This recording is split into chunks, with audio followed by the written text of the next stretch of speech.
400 வருட கிரிக்கெட் வரலாற்றில் சரித்திரம் பார்க்காத தொடர் தோல்வியில் ஆஸ்திரேலிய அணி, அதுவும் கத்துக்குட்டி அணிகளிடம். T20 உலகக்கோப்பையில் நடந்து வரும் அதிசய நிகழ்வுகள்.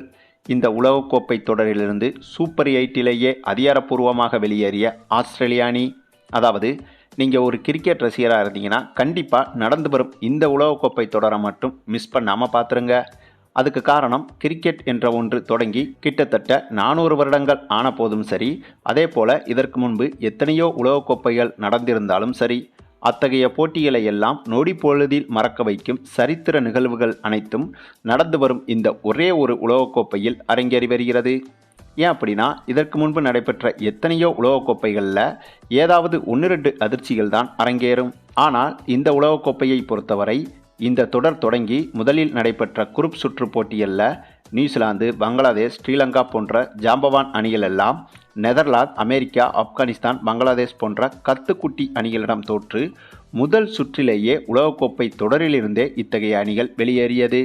அதே போல இத்தகைய குரூப் சுற்றுகள் முடிந்து தற்போது நடைபெற்று வரும் சூப்பர் 8 சுற்றிலும் கூட பலம் வாய்ந்த ஆஸ்திரேலிய அணி ஆப்கானிஸ்தான், பங்களாதேஷ் போன்ற கத்துக்குட்டி அணிகளிடம் தோற்று சூப்பர் 8 சுற்றிலிருந்தே வெளியேறிவிடும் அவலம் ஏற்பட்டுள்ளது.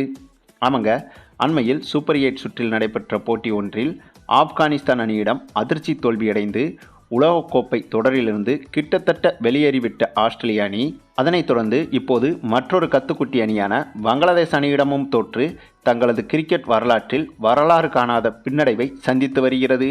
சமீபத்தில் நடைபெற்ற வார்ம் அப் மேட்ச் ஒன்றில் ஆஸ்திரேலிய அணியும் பங்களாதேஷ் அணியும் மோதியிருந்தது.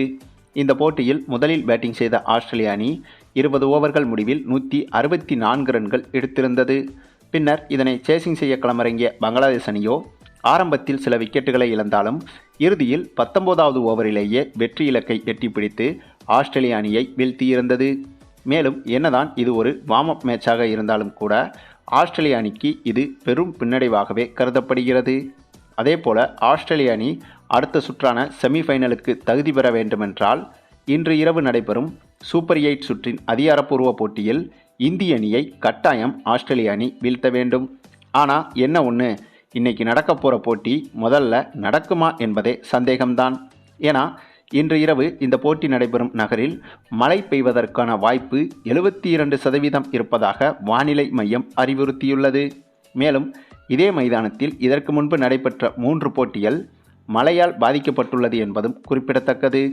ஆக அப்படிப்பட்ட சூழலில் இன்று மட்டும் இந்த போட்டி மழையால் தடைப்பட்டு விட்டால் ஆஸ்திரேலிய அணிக்கு ஒரே ஒரு புள்ளிகள் தான் வழங்கப்படும். அதே சமயம் அடுத்து நடைபெறும் ஆப்கானிஸ்தான் வெர்சஸ் பங்களாதேஷ் மோதும் போட்டியில் பங்களாதேஷ் அணியை எப்படியும் எளிதாகவே வீழ்த்திவிடும் ஆப்கானிஸ்தான் அணி. இதனால் ஆப்கானிஸ்தான் அணி மொத்தமாக 4 புள்ளிகள் பெற்று செமிஃபைனலுக்கு நேரடியாக தகுதி பெற்றுவிடும். மேலும் ஒருவேளை இன்று இரவு நடைபெறவுள்ள இந்த போட்டியில் மழை வரவில்லை என்றாலும் கூட இந்திய அணியை வீழ்த்துவது என்பது ஆஸ்திரேலிய அணிக்கு இப்போது உள்ள சூழ்நிலையில் அவ்வளவு சுலபமாகவும் இருக்கப் போவதில்லை.